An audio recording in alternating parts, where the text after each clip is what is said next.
All right, y'all, the bluegill are spawning and it is time to get out and chase these beautiful little jewels. Usually perch are pursued using spinning tackle, but today, while bass fishing with a baitcaster, I stumbled across dozens of beds loaded with fish. I decided I must at least try to get that incredible bluegill bite.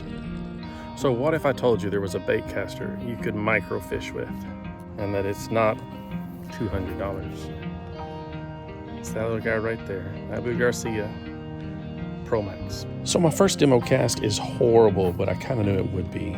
But with a small adjustment to the MagTrax brake system, I was good to go.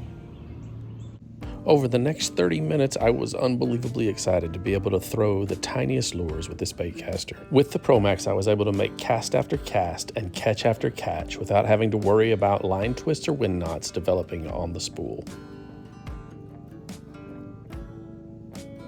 The rod I am using is actually an all-star light worm rod I bought in 2003. I would prefer an ultralight, but as they say, necessity is the mother of invention. Pretty fish. Bluegill. Another pretty little bluegill. Microfishing.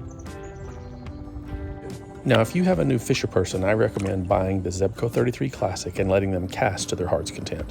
But for me, it's hard to beat throwing micro lures on the Pro Max.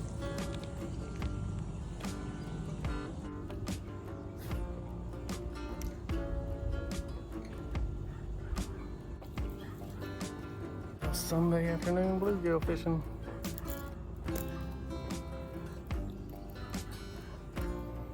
Another nice little fish.